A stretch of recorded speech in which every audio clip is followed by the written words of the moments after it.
Howdy, folks. I'm Mark. It's just me today, but don't look so sad because you're here with me. Thank you for joining me for this short talk about video games because you are listening to Quick Play. So let's get right into it. Night before Halloween, Nintendo did a classic random social media announcement that they made and released the Nintendo Music app, which is the one with Nintendo Music. My first reaction was, wow, so cool and amazing they did this. And then all kind of the better solutions started floating in my mind. Like, why can't this just be on Apple Music or Spotify? Or why not just upload these to YouTube themselves? Does make sense. They can control everything you see.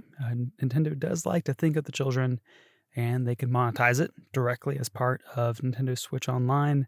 And to be fair, it's $20 a year for all of Switch Online. That is cheaper than Apple Music.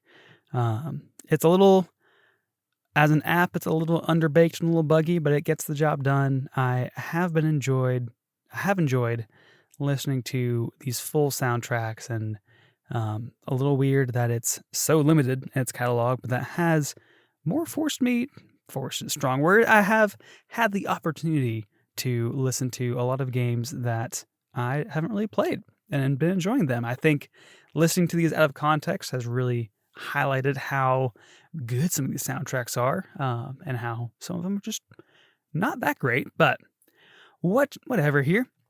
It is nice that the limited scope has allowed me to do a project like this, where I'm ranking all the retro soundtracks, being from the ones from NES up through the Wii, ignoring the Switch games for now, because don't have time for that yet.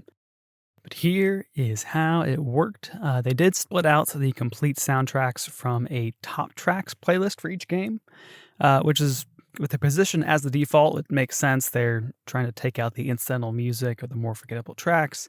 And while listening through, I did mostly listen to the full soundtracks, except for Fire Emblem, because that had 3.5 hours of music, and I didn't want to do that to myself.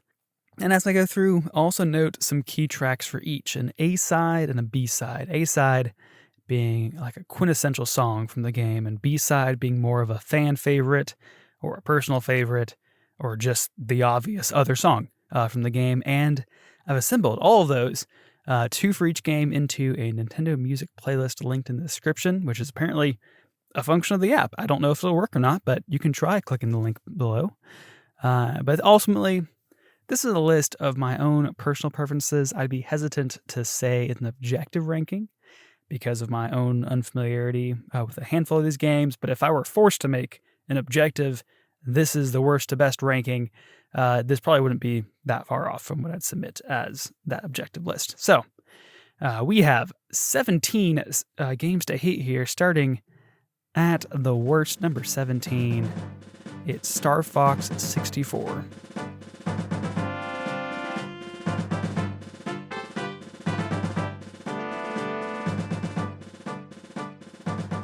What you heard here is the only good song from this game. That was the opening theme, and the track Demo 1 offers a more to-the-point version. Most everything else in this soundtrack is frantic synth trumpets in a minor key. Corneria is my B-side pick here, which I thought would be more recognizable. I didn't really recognize it at all, but it gives a good, once you hear that one, you've got the rest. It's a flashy and fun start to the game. Ultimately, just not a good time listening to this, which is a lot like the game itself. Next up at number 16, it's Kirby's Dream Land for the Game Boy.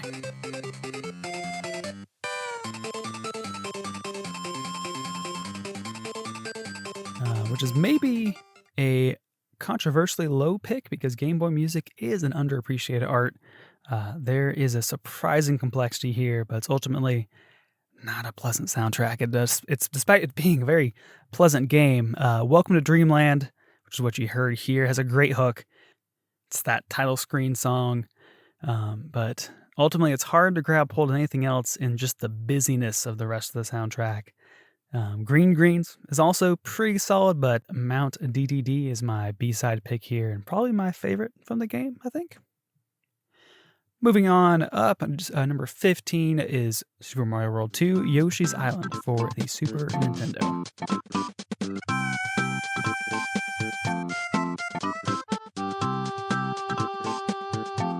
I was bummed by this one. I thought I would enjoy it more. There are a few great songs like Flower Field BGM, that's background music, which you heard. Alongside, I did like Athletic BGM, and that's my B-side here. But these songs are kind of hampered by the rest of the soundtrack, which is anywhere between forgettable and annoying. And this is not one I'm ever likely to go back to. Number 14 is Tomodachi Collection for the Nintendo DS.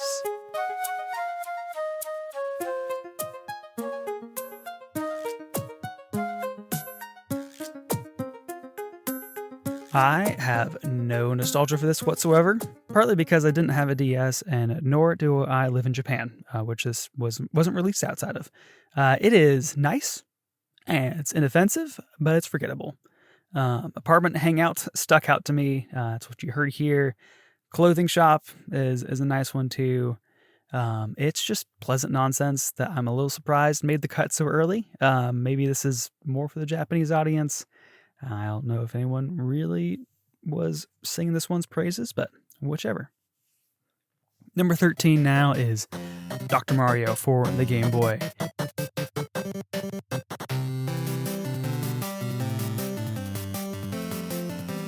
This is the other Game Boy game currently on the app, and another one that should maybe be higher because Fever absolutely rips. That's a top 10 track on the app overall. I mentioned Game Boy tracks already, are surprisingly complex. It's got a ton of personality. It's a ton of fun.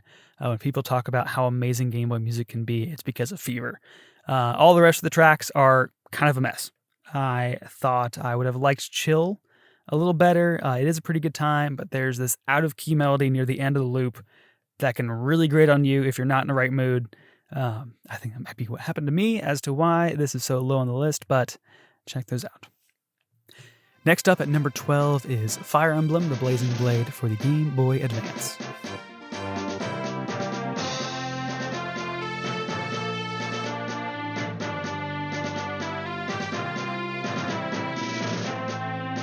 This one is strong and complex and dynamic, but the sound compression of the Game Boy Advance is more off-putting than endearing. It's orchestral rock coming through a speaker that they put in birthday cards that sing to you. I feel like this could be higher if I had more love and nostalgia for Fire Emblem. It's still well done, but it ultimately just didn't really hit for me. As an aside, though, it's amazing how much of my appreciation for certain tracks is because of Super Smash Brothers. I feel like it's the only way I've recognized any of these Fire Emblem tracks. Strike is another great one here that I could hum the whole thing to. Number 11, you know it is Wii.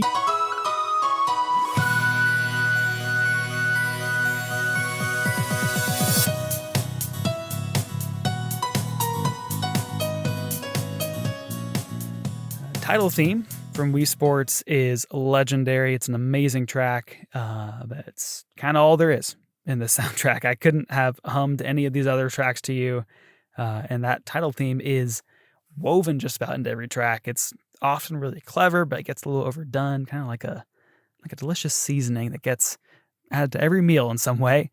I did enjoy some of the bowling tracks. Bowling the Alley is my pick for a B-side. It's a nice and relaxing tune. And honestly, I think bowling was the hitting sport for this soundtrack. Now into the top 10. At number 10, we have F-Zero X for the 64.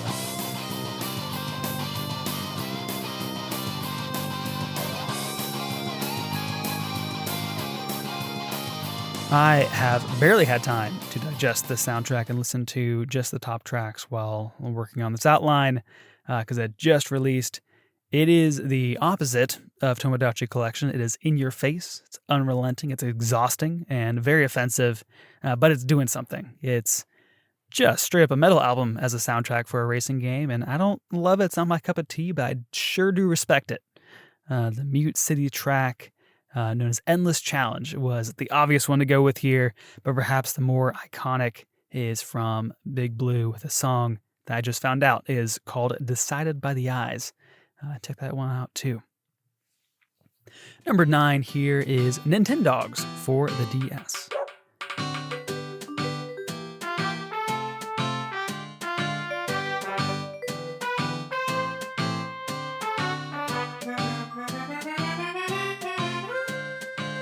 I, of course, know Nintendogs well, but never really played it.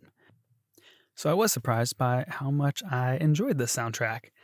There is a similar roadblock of sound quality here, like with Fire Emblem, which weirdly isn't an issue with Tomodachi Collection, the other DS game. I can't recall enough about it to really talk about it well, but I had a good time listening to it. I just remember being delightfully surprised. I've selected for your listening pleasure Walking. Also, Dog Show: Expert is a fun, jaunty ragtime tune, but also hidden deep within the soundtrack are some great 8-bit-esque renditions of a few themes from Mario Kart Double Dash, digging into the toy theme, so check those out too. Number 8, you have the Wii Channels soundtrack for the Nintendo Wii.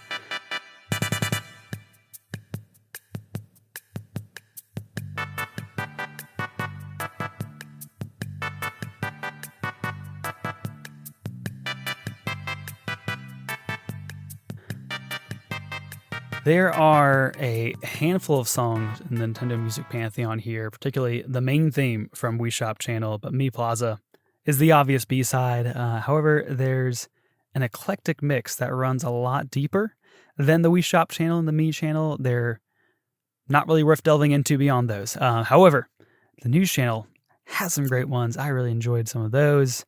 Also, Slideshow: Bright in the Photo Channel section has just the weirdest, incredible pairing of a picture of some geese. It's not, yeah, it doesn't make sense, but it made me chuckle. As a whole, it is such a strange of its time vibe in all of these tracks. Like it's like elevator music meant for a yoga studio. So interesting. At number 7, you have Super Mario Brothers for NES.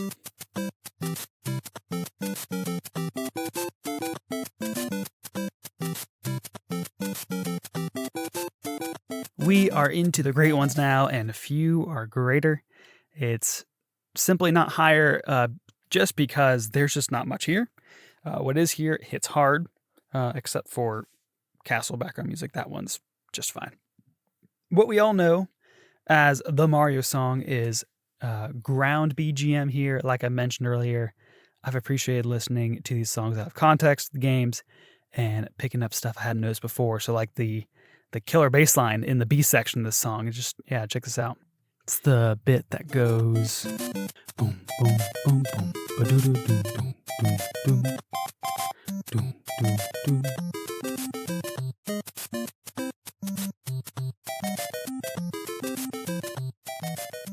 Underground background music seems like the obvious B-side here, but I was surprised by its brevity. It's iconic, but it's simple and short, and I've grown to appreciate underwater background music as an just underappreciated gem. At number 6, we have the original Metroid for the NES and the Famicom Disk System.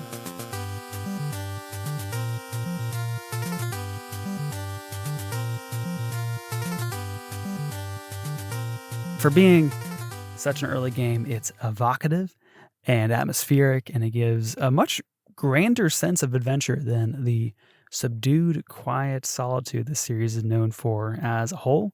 Particularly this main Brinstar theme and the title theme is another heavy hitter, but I personally really dig Mini Boss Hideout 1: Kraid, which is more of the spooky minor key intensity that I typically associate with Metroid.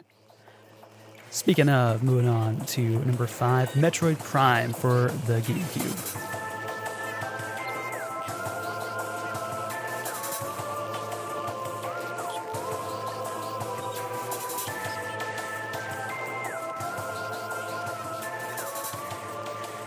Of everything on this list, this is likely the greatest tone-setting soundtrack, and the sound I associate most with Metroid. File Select, which you heard here, is a great build-in from the title screen and ramping up the intensity. Whatever that whistling synth or theremin or whatever melody is the single coolest melody on the entire app. As a B-side, Phendrana Drifts is the obvious choice, particularly for that tone setting of a frozen wasteland. But as an honorable mention, Talon Overworld, having that slow build into the original Brinstar theme from the first Metroid is just really neat. Enjoy that. Next up, number 4 is Super Mario Galaxy for the Wii.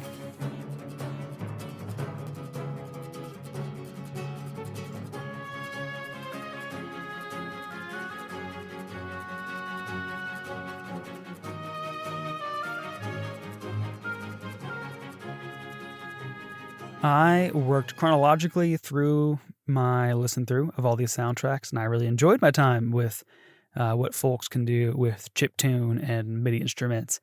But the actual orchestration of Mario Galaxy was a huge glow up and a breath of fresh air. Everything is just more grand and full. Gusty Garden Galaxy is a great example.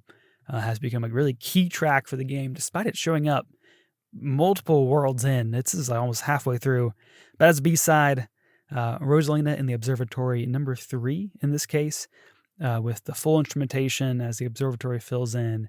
Is another great one. I always felt like this was very Pixar-esque theme, and it kind of hits this nice vibe of 60s space age optimism. It's nice. I like it. And now getting to our top 3, we have Donkey Kong Country for the Super Nintendo.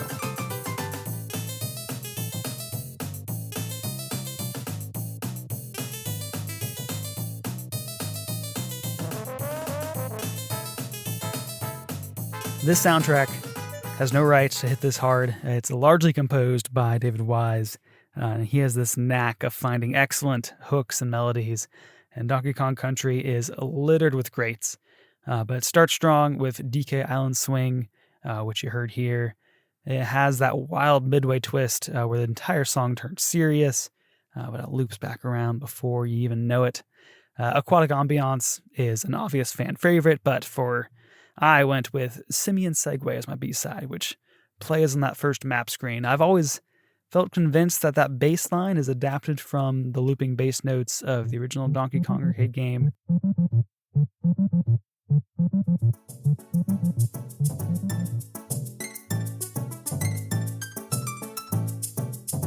I am less assured of that now, but it's still a standard swing bass line, which is itself a pretty clever pun. Down to number 2 here, it's The Legend of Zelda: Ocarina of Time for the 64.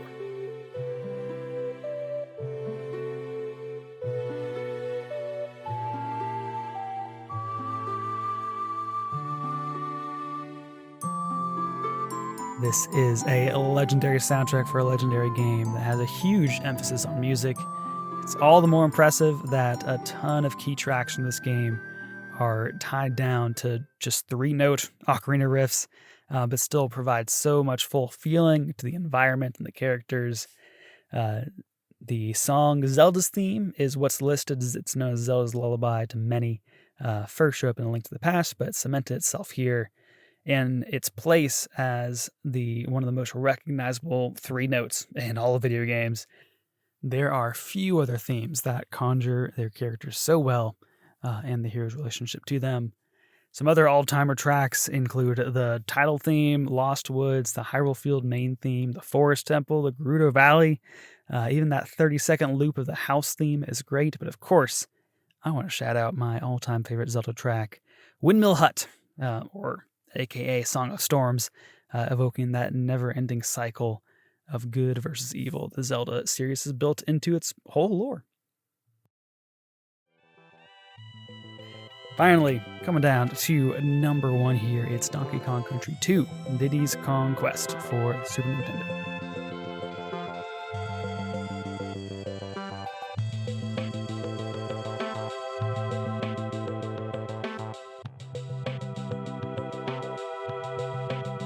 I have always been one to like the first Donkey Kong Country more than 2, so I feel like I've always underappreciated Diddy Kong Quest's music. And to be totally honest, this top 3 here, could really be interchangeable, but I'm trying to make up for past sins while I ride this high, really enjoying this soundtrack for the first time. Everything I've said about David Wise's music from the first Donkey Kong Country still holds up, and then goes the extra mile. It's often weirdly subdued for a soundtrack for an action platformer about colorful monkeys fighting anthropomorphic reptiles. But it feels like he got the assignment to actually write great hold music, but that led to songs like Sticker Brush Symphony, which is maybe the single most popular song in all of Donkey Kong series. I'm also personally a fan of Forest Interlude, which is right in that same wavelength and is my official B-side pick, but you got Clomp's Romp, Jib Jig, Lockjaw's Saga, Hothead Bop, Bayou Biggie, Snaky Shanty, Fly to the Zinger, In a Snowbound Land, Disco Train are all incredible. I did my best to say those all real quickly, but all have layers and textures that I wouldn't have said could exist in a video game in 1995. My only complaint here is the kind of atmospheric sound effects they add to a lot of these tracks are just too loud. They distract the music, and I wish they weren't there. But it's fine. I will note, as maybe a criticism for this, like I mentioned, it doesn't really fit the vibe of the game, but we're talking about this app here where you're listening to music. This would be my major one go-to album on this app when you're just want to listen to video game music. I think it's just that great. All right, that is my ranking here. I'd love to hear about yours, but as we wrap up here, I want to say, what am I playing? I'm still playing Stardew Valley. I'm in this rhythm of a one in-game day per real day, and it's been nice. Well, thank you all for joining me and for listening in. As a reminder, we have a Nintendo Music playlist down listed in the description with the songs that we discussed today. But also, you can follow us on major podcasting services or on YouTube. Some of these episodes go up as a video version now. This one, ironically, is not, but I'd love to see you there too. Press all the good buttons there if you enjoyed this conversation. You can find us on the proper socials at Quick Play Pod. And let us know, what's your go-to soundtrack on Nintendo Music? What do you want to see added? As one final note before we go, a few things down the pipe I'm looking forward to. We got episode 100 coming up soon. I got some fun planned for that. A whole kind of side series through the podcast planned for the new year. Lots of fun things happening. Check out those video versions too. I'm excited for that. But that is all the time we have for today. Thanks. Bye.